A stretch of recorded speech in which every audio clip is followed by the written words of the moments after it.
नहीं, आपने बड़ी अच्छी बात की। लाइफस्टाइल कहते हैं कि लाइफस्टाइल बहुत सारे प्रॉब्लम्स की वजह है। हमारे साथ कैंसर स्पेशलिस्ट भी जुड़ेंगे, उनसे भी बात करूंगा, क्योंकि अक्सर ये कहा जाता है कि ये जो नॉन कम्युनिकेबल डिजीज है वो लाइफस्टाइल की वजह से हो रही है। उसमें डायबिटीज़ भी है, ब्लड प्रेशर भी है, कैंसर भी है, दिल की बीमारी भी है।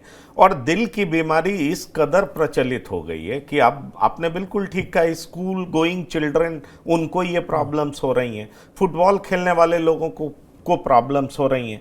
तो मैं ये पूछना आपसे चाहूँगा कि ठीक है, लाइफस्टाइल में यंग लोगों में आप ऐसा क्या परिवर्तन देखते हैं? आपने एक तो कहा कि स्मोकिंग की आदत बहुत ज़्यादा मेल फीमेल दोनों में बढ़ गई है, और आपने बिल्कुल ठीक कहा कि 6 साल पहले ज़्यादातर मेल हार्ट अटैक से सफ़र करते थे, फीमेल्स के केसेस बहुत कम आते थे। तो मैं आपसे ये जानना चाहूँगा, आजकल बच्चों को हम सीधा पकड़ा दे रहे हैं कि तुम ये चिप्स खाओ, ये फलाना खाओ। क्या ये सारी चीज़ें जो आर्टिफिशियल चीज़ें हैं वो एक फाउंडेशन बना देती हैं, और जिस वजह से उम्र से पहले ही हार्ट चोक होने लगता है, आर्टरीज कंस्ट्रिक्ट करने लगता है, बहुत सारी परेशानियां बढ़ने लगती हैं? बिल्कुल सही कह रहे हैं आप। तो अगर हम कंपेयर करें 10 साल पहले या 15 साल पहले का ट्रेंड देखें और अब का ट्रेंड देखें, तो 10 साल पहले क्या क्या चीज़ें नहीं थी। इतना प्रोसेस फूड नहीं था, इनएक्टिविटी नहीं थी, कॉरपोरेट लाइफ कल्चर इतना नहीं था जो कॉरपोरेट कल्चर है। आज की डेट में कोविड के बाद से एक और काम शुरू हुआ जिसको बोलते हैं वर्क फ्रॉम होम। तो पहले आदमी ऑफिस जाता था, थोड़ा चल लेता था, तो फिजिकल इनएक्टिविटी इतनी ज़्यादा हो गई है, बैठने का काम हो गया है। आप होम से ही घर से सारा काम कर रहे हैं अपने लैपटॉप के ऊपर।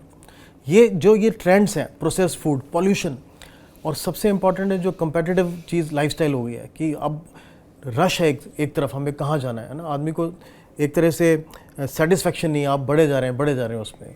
आप ओवरनाइट काम कर रहे हैं, आपका ब्लड प्रेशर बढ़ रहा है, आपको सोने का स्लीप आवर्स डिस्टर्ब हो गए, आप जो एक हार्मोनल बैलेंस ख़राब हो गया।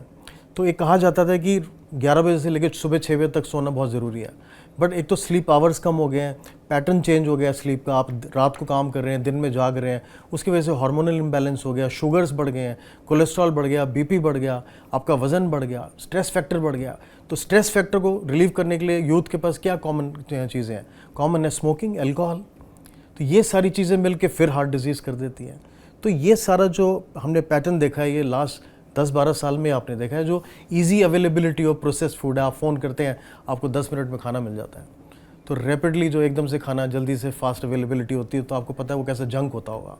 तो ये सारी चीज़ें सीधा हमें कहाँ ले जाती है? मेटाबॉलिक सिंड्रोम की तरफ। High sugar, high cholesterol, high BP, वज़न ज़्यादा, इंसुलिन रेजिस्टेंट, ब्लॉकेजेस।